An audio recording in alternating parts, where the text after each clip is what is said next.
Hello students, आज हम लोग पढ़ेंगे बेटा रिफ्लेक्शन एंड रिफ्रैक्शन। रिफ्लेक्शन का वीडियो मैं ऑलरेडी डाल चुका हूँ, तो उसमें हम लोगों ने पहले वीडियो में रिफ्लेक्शन को कवर किया था। मिरर्स, प्लेन, स्फेरिकल, स्फेरिकल के अंदर कॉन्केव, कॉन्वेक्स, उसके मिरर फॉर्मूला, मैग्निफिकेशन, वो सब हम लोग पहले पार्ट में डिस्कस कर चुके हैं। आज के पार्ट वीडियो में हम लोग डिस्कस करेंगे रिफ्लेक्शन के बारे में।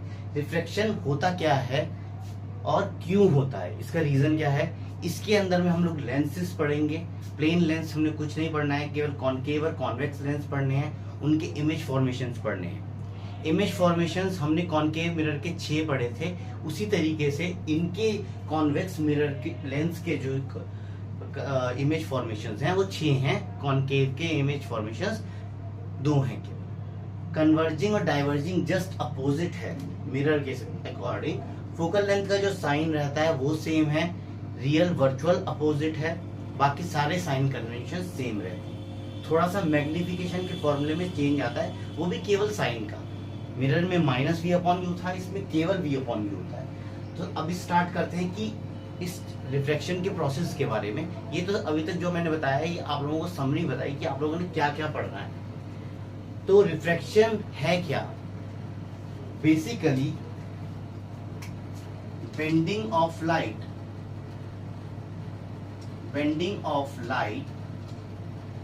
when it passes through a medium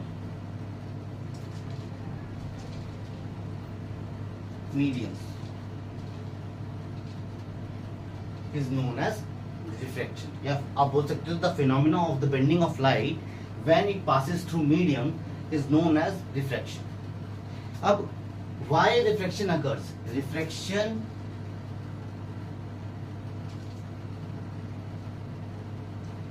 occurs because speed of light is different in different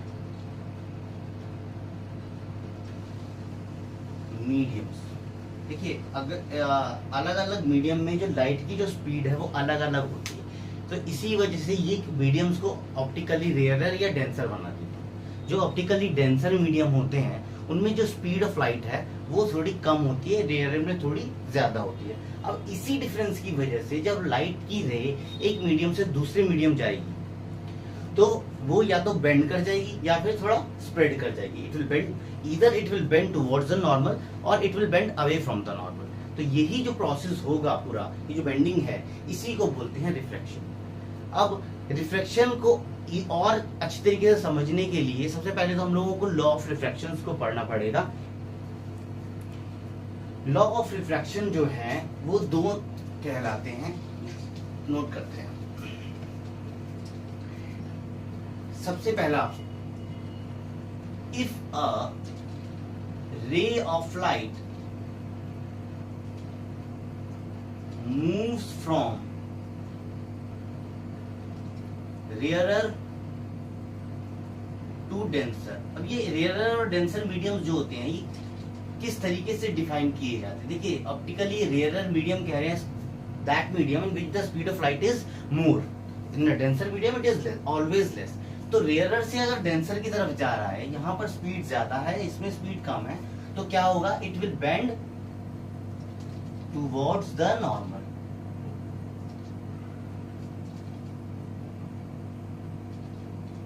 दूसरा है डेंसर से रेयरर की तरफ, तब भी बेंडिंग होगी, लेकिन it will bend away from the normal.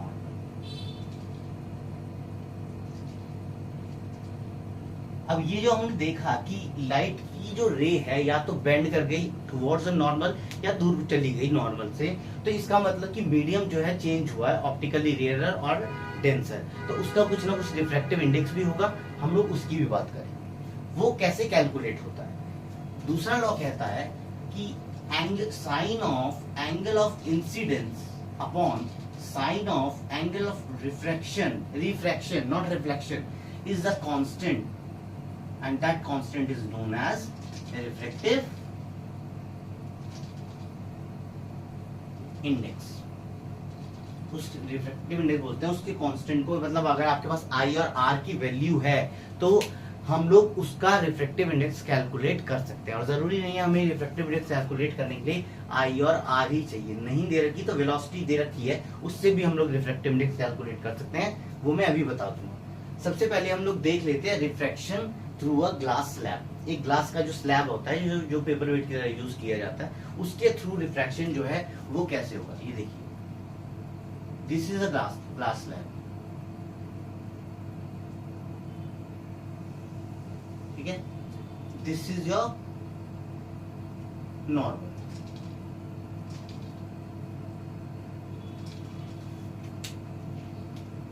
अब पहला सबसे पहले क्या होगा, आपने इंसिडेंट रे को इंसिडेंट किया toward glass slab, this is your incident light या इंसिडेंट रे।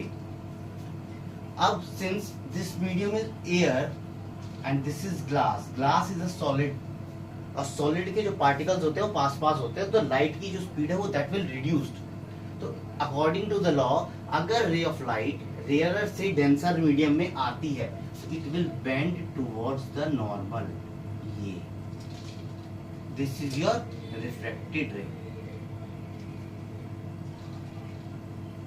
अब इसने कहां जाना है, इसने जाना है बाहर, again in the air medium. तो क्या होगा, तो it will bend towards the normal, this is your emergent रे। क्यों बोलूंगा इसको एमर्जेंट रे, क्योंकि ये ग्लास स्लैब से बाहर आई है after the process of refraction, तो ये एमर्जेंट रे है। Now this is your I, this is your R and this is your angle of emergence, ठीक है। और इन दोनों रेज के बीच में जो डिफरेंस आता है, always these are parallel rays, two parallel rays to each other, इनके बीच का जो डिफरेंस है that is known as lateral displacement. कई बार आया है क्वेश्चन बोर्ड पे कि explain the process of refraction through a glass, तो उसमें ये चीजें ड्रॉ होंगी, आप ये चीज बनाएंगे। अब क्वेश्चन है, क्या आई और आर, जैसे कि रिफ्लेक्शन में तो था कि वो दोनों इक्वल रहते हैं, क्या रिफ्लेक्शन में भी आई और आर इक्वल रह सकते हैं? देखिए, रिफ्लेक्शन में या तो आई आर से कम होगा या फिर आई जो है आर से ज्यादा होगा, that depends on the medium कि वो रेयरर से डेंसर जा रहा है या डेंसर से रेयरर जा रहा है। Next topic is refractive index. मैंने अभी बताया था कि अगर रे ऑफ लाइट अगर एक मीडियम से दूसरे मीडियम जा रही है तो उसके अंदर एक रिफ्रैक्टिव इंडेक्स आएगा। Refractive index is a ratio basically. अभी हम लोगों ने लॉ भी पढ़ा था कि साइन ऑफ आई और sine of R is known as refractive index. तो आपका एक फॉर्मूला तो ये था कि साइन ऑफ आई और साइन ऑफ आर क्या कहलाता है? म्यू कहलाता है। अब डिफ्रैक्टिव इंडेक्स की जो बेसिक डेफिनेशन है, it is a ratio of speed of light in vacuum upon speed of light in that medium. यानी जो रिफ्रैक्टिव इंडेक्स होता है ईटा, या फिर हम लोग बहुत सी बुक्स में मिलेगा आपको mu is equals to C upon V. This is known as the absolute refractive index. Absolute refractive index जब एक ही मीडियम की बात की जाए, एक होता है absolute refractive index,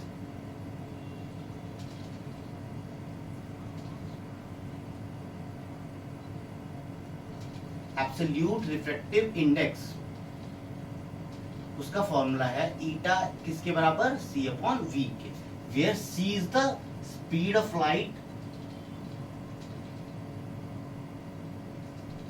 in vacuum upon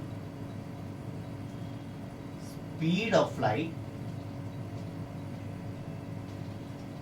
in that medium.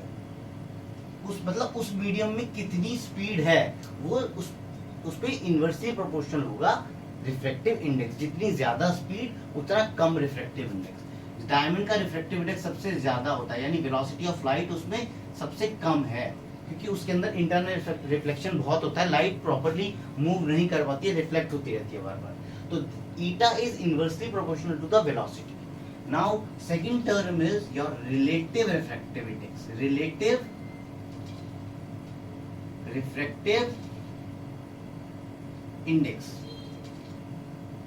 Relative refractive index जो होता है when you are calculating the refractive index of medium 1 with respect to another medium, that is known as relative refractive index. छोटी classes में relative speed वगैरह पढ़ा है ना maths में. आप जब अपनी जो स्पीड एक ऑब्जेक्ट की दूसरे के टर्म्स में निकालते थे, दैट वाज रिलेटिव. उसी तरीके से अगर आप रिफ्रैक्टिव इंडेक्स एक मीडियम का किसी दूसरे मीडियम के टर्म्स में निकाल रहे हो तो that is relative refractive index. अब अगर मैं बोल लिख रहा हूँ ये, इसका मतलब क्या है? Refractive index of two medium 2 with respect to 1. अब मैंने बोल दिया I have to find refractive index of medium 1 with respect to medium 2. अब जिसके विद रेस्पेक्ट में आपको रिफ्रैक्टिव इंडेक्स कैलकुलेट करना है उसका रिफ्रैक्टिव इंडेक्स नीचे आएगा. देखिए जब रिलेटिव की बात कर रहा हूं तो रिलेटिव अगर medium 1 with respect to medium 2 बोल रहा हूं तो ये ईटा 1 अपॉन ईटा 2 लिखा जाएगा. ईटा 2 क्यों? क्योंकि विद रेस्पेक्ट टू उसी के निकालना है. ठीक है, आप अपनी परसेंटेज निकालते विद रेस्पेक्ट टू जो टोटल मार्क्स होते हैं. तो टोटल मार्क्स हमेशा डिनोमिनेटर में लिखे जाते हैं. यहां पर ये आ जाएगा ईटा 1 अपॉन ईटा 2. ईटा 1 को मैं क्या लिख सकता हूं? इसको लिख सकता हूं मैं c अपॉन v1. फॉर्मूला होता है c अपॉन v. v1 की वेलोसिटी उस मीडियम में जो रहेगी, c तो कांस्टेंट है इसलिए मैं उसको चेंज नहीं करता, c upon v2. Now c and c gate cancelled तो ये कितना आ गया? v2 अपॉन v1 के इक्वल आ गया. ठीक है, तो ये आप किसी भी दो मीडियम के refractive index, if you are calculating medium or refractive index of 1 with respect to 2, तो आप उसको वेलोसिटी के टर्म्स में लिख सकते हैं equal to v2 upon v1. या आप उसको ऐसे भी लिख सकते हैं. एक आपको एब्सोल्यूट रिफ्रैक्टिव इंडेक्स निकालना है तो eta is equal to c upon v आएगा. तीसरी एक रिलेशन जो आप लोगों ने यूज करनी है, ये इसका मतलब क्या है? Refractive index of 1 with respect to 2 into refractive index of 2 with respect to medium 1 is equal always is equals to 1. मतलब मीडियम सेम रहे हैं, बस दोनों में विद रिस्पेक्ट टू की चेंजेस हैं, उनको जस्ट स्वैप कर दिया. तो आप हमेशा बोल सकते हैं, सपोज मैंने आपको दे रखा है refractive index of glass with respect to water, कुछ दिया हो गया वैल्यू, और आपसे पूछ रहा हूं water with respect to glass you have to find out. तो इसको हम लोग क्या करेंगे? इसको हम लोग हमेशा 1 अपॉन कर देंगे क्योंकि हमारे पास ये वाला रिलेशन है. ये 3 रिलेशन आपको रिफ्रैक्टिव इंडेक्स में कैलकुलेट करने हैं, इनके एप्लीकेशन है. अब आपके पास एक क्वेश्चन है, क्या कभी ऐसा हो सकता है कि मीडियम चेंज हो रहा है लेकिन रिफ्रैक्शन नहीं हो रहा? देखिए अगर आप ग्लास स्लैब में जो लाइट है उसको 90 डिग्री पे इंसिडेंट करोगे तो रिफ्रैक्शन नहीं होगा. दूसरा पॉइंट, अगर दोनों मीडियम सेम है तो भी रिफ्रैक्शन नहीं होगा. तो आई अगर 90 डिग्री है तो रिफ्रैक्शन नहीं है, और दूसरा अगर दोनों मीडियम बराबर हैं तो रिफ्रैक्शन नहीं है. क्यों? दोनों मीडियम बराबर है तो रिफ्रैक्शन क्यों नहीं है? क्योंकि दोनों मीडियम में वेलोसिटी ऑफ लाइट सेम है. तो ये हम लोगों ने इनके बारे में बात कर ली.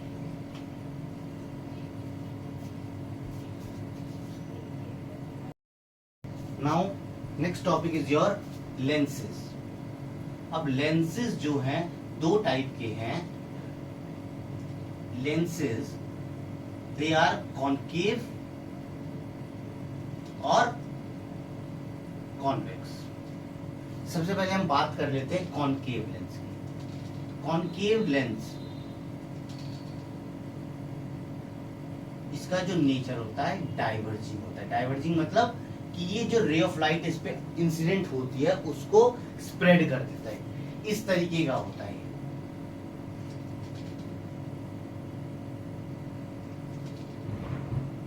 फोकल लेंथ पे क्या साइन होता है ये आप लोग अभी डिसाइड करके बताओगे रे से. इसमें लेंस में जो है 2f होता है, ऑप्टिकल सेंटर होता है, c इसमें नहीं होता. This is your concave lens. This is optical center. This is your f1. This is your 2f1। बेटा अगर आपको ये सारे डिस्टेंस बराबर रखने हैं और अगर ये डिस्टेंस बराबर नहीं है तो सबसे ज्यादा डिफरेंस जो आएगा आपका उस केस में आएगा when image is at 2f1, that is the case of concave convex lens. तो यहाँ पे पहला जो ऑब्जेक्ट है कि कंडीशन है कि आपने रे ऑफ लाइट को कहीं इंफिनिटी पे रखा हुआ है। Whenever the object is at infinity, हम उसे कहीं एरो प्लेस नहीं करते हैं, केवल दो पैरेलल लाइंस आती हैं जो ये बताती हैं कि ऑब्जेक्ट जो है कहीं से आ रहा है, ऑब्जेक्ट से रेज आ रही हैं, ठीक है। तो हमने दो रेज यहाँ पे बना दी। लॉज इसमें भी वही यूज होंगे, अगर कोई रे ऑफ लाइट पैरेलल आ रही है तो फोकस से पास होगी आफ्टर रिफ्लेक्शन, और अगर उस इसमें 2f से कोई रे पास नहीं होती। इसमें लॉ होता है कि अगर वो ऑप्टिकल सेंटर से पास होगी तो वो सीधा डेविएशन के कोई डेविएशन शो नहीं करेगी, it will move straight without any refraction. तो ये जो करता है ये क्या करेगा, ये इस रे को इधर मूव कर देगा और हम इसको आगे वर्चुअली एक्सटेंड करते हैं तो ये जाके फोकस पे मीट करता है। तो इसका फोकस रियल हुआ या वर्चुअल? मैंने बताया था लेंस के लिए ये चीज रियल है, ये चीज वर्चुअल है, वेयरएज मिरर के लिए जस्ट अपोजिट था। तो इसकी जो इमेज बनी when object is at infinity, इसको आप लिख सकते हो ऑब्जेक्ट एट इंफिनिटी। तो क्या होगा, फोकस पे इमेज बनेगी और डिमिनिश्ड बनेगी। अगर दूसरा केस जो है इसका, दूसरा केस कहता है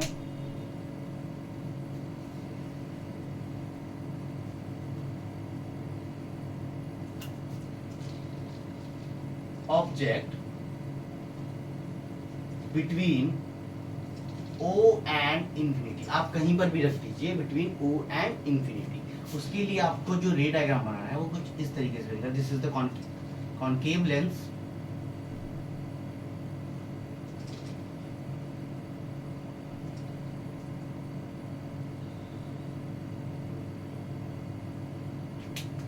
अब हम बात करेंगे this optical centre,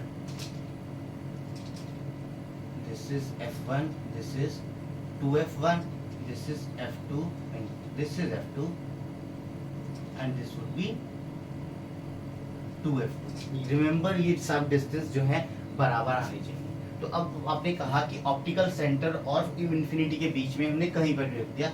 let us से हमने इमेज को, ऑब्जेक्ट को यहाँ रख दिया। लॉ के हिसाब से पहली रे हमेशा इधर जाएगी, ये इसको डाइवर्ज करेगा, ये इस तरफ चला जाएगा, आप इसको एक्सटेंड करोगे तो इस ये फोकस पे मीट करेगी as per the law, focus से पास हुई है। दूसरा, ये सेंटर ऑफ कर्वेचर से जाएगा, लेकिन सॉरी 2f से जाएगा।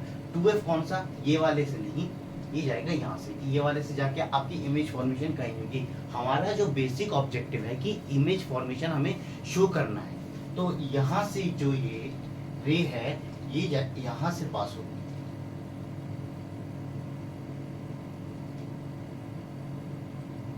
जी, और ये बीट कर रही है यहाँ पे, इसकी इमेज यहाँ पे बनेगी। दोनों ही केसेस में हमने देखा कि इसकी इमेज हमेशा डिमिनिश्ड बनती है, ठीक है।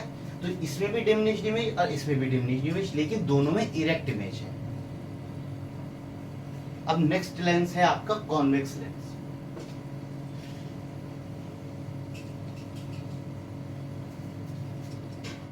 Now the next lens is convex lens. Convex lens जो होता है कन्वर्जिंग लेंस होता है, मींस कि उसके थ्रू जब रे ऑफ लाइट पास होती है तो उन रेज को एक पर्टिकुलर पॉइंट पे इकट्ठा कर देता है, that point is known as focus. ये वाला जो लेंस है ये आपका पाया जाएगा मैग्नीफाइंग ग्लास में, कुछ इस तरीके का दिखता है कॉन्वेक्स लेंस।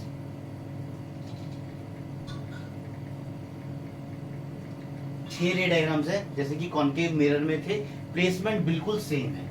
पहला ray diagram, the point where principal axis meet the lens, it is known as optical centre. इसने कहा कि पहला जो f1, this is 2f1, this is f2, this is 2f2। now इसके हिसाब से when the object is at infinity, और infinity पे ऑब्जेक्ट है तो हम लोग दो पैरेलल लाइंस लेंगे। ये तो पैरेलल लाइंस ये इसको यहाँ मूव करा देगा, इसको इधर मूव करा देगा, दोनों मीट होंगी फोकस के ऊपर। तो this is the case when object is at infinity, image बनेगी फोकस के ऊपर। सेकंड है ऑब्जेक्ट एट फोकस। यही डिफरेंस है कि कॉन्वेक्स जो है रेस को बीट कराता है, कॉन्केव जो है उनको डाइवर्ज कर देता है, फैला देता है।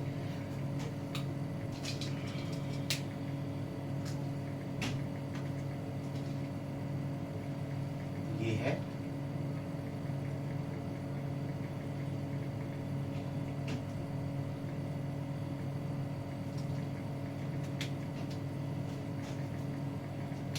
now this is your f1, this is your 2f1, this is f2 and this is 2f2। Object कहाँ रखा है? ऑब्जेक्ट को हमने रखा है फोकस के ऊपर, यहाँ पे। यहाँ से आप आगे जाएंगे, रे कहाँ से जाएगी? रे जाएगी फोकस। एरो जरूर बना दीजिएगा, बोर्ड में एरो ना बनाने की मार्क्स करते हैं। हम लोगों को मार्किंग स्कीम में ही बताया जाता है, लिखा होता है कि if arrows are not mention direct half marks, और अगर ज्यादा का है तो डायरेक्ट 1 मार्क। पहली रे यहाँ से जाएगी, दूसरी रे ऑप्टिकल सेंटर से ही जाएगी, इसमें फिक्स्ड है। तो यहाँ से ये इधर गई। Now these two lines are not meeting, तो हम लोग मानेंगे these ray meet at infinity. इसकी इमेज जो बनेगी इंफिनिटी में बनेगी। ये हमारा दूसरा केस हो गया। ऑब्जेक्ट को हमको रखना है 2f पे, यानी the placement is at centre of curvature in case of concave mirror. तो कॉन्वेक्स लेंस का जो ऑब्जेक्ट है वो रखना है हमें 2f पे। ये हम रे डायग्राम बनाएंगे इसका। ये है, this is your convex lens.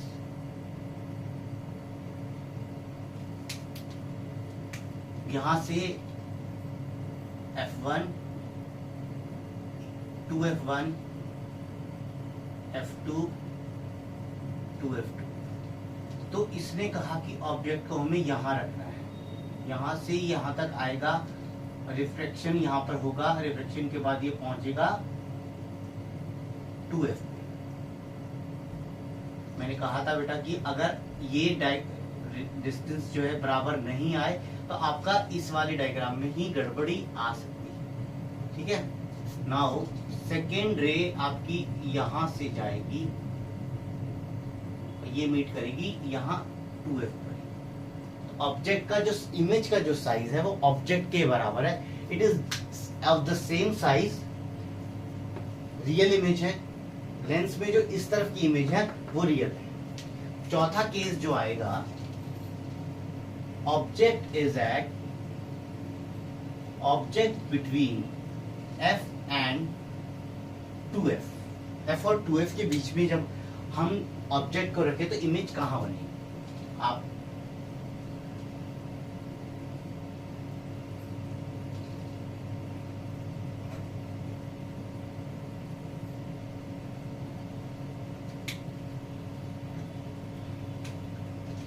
ये आपका f1 है, ये आपका 2f1 है, ये f2 है, यहाँ पर आपका 2f2 है।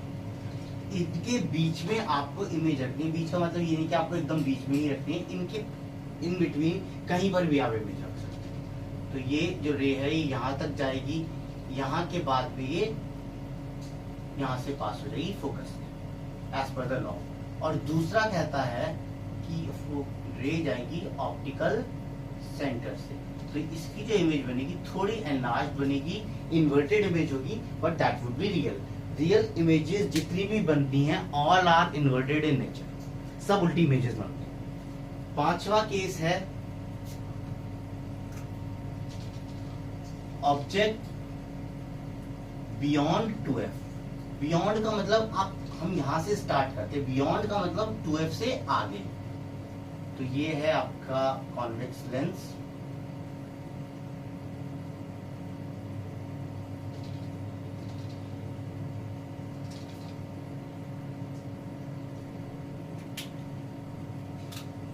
This is your f1, this is your 2f1, this is your f2 and this is your 2f2। तो ऑब्जेक्ट यहाँ पे आपने कहीं प्लेस किया है, यहाँ तक जाएगा parallel to the principal axis. इसके बाद ये फोकस से पास होगा इस तरीके से, इसके बाद भी ये जाएगा, तो इसकी इमेज यहाँ बनेगी in between f and 2f। इस केस में आप फोकस से भी पहुंचा सकते हैं। फोकस से अगर पास होगी तो it will go parallel to the principal axis, तो इमेज इसकी फॉर्मेशन जो होगा f2 और 2f2 के बीच में होगा, उसमें कोई चेंज नहीं आएगा। पांचवा case, the only case where we get a virtual image in case of a convex lens, when the object is at object between optical center and focus।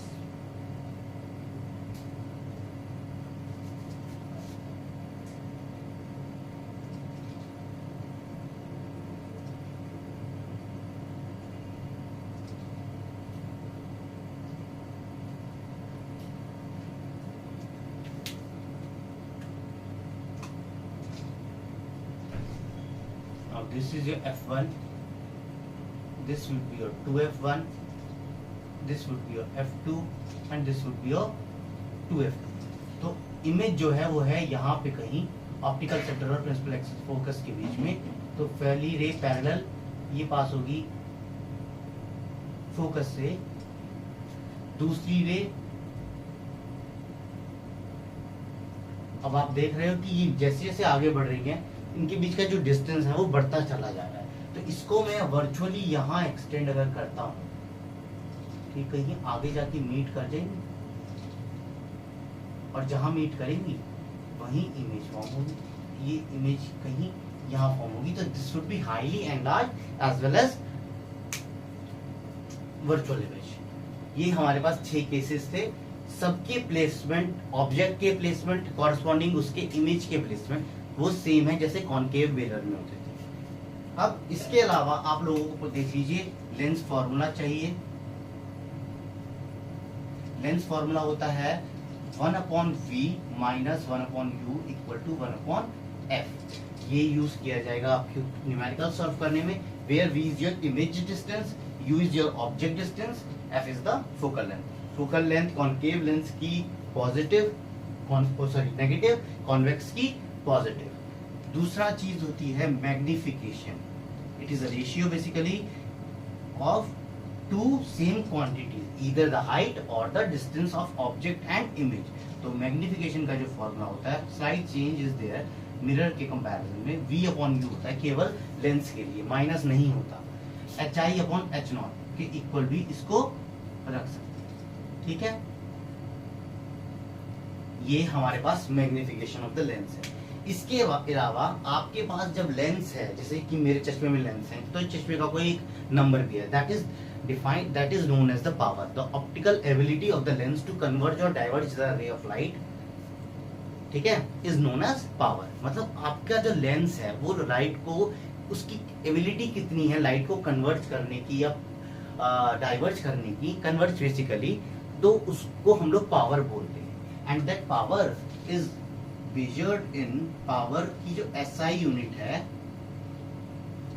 that is known as diopter।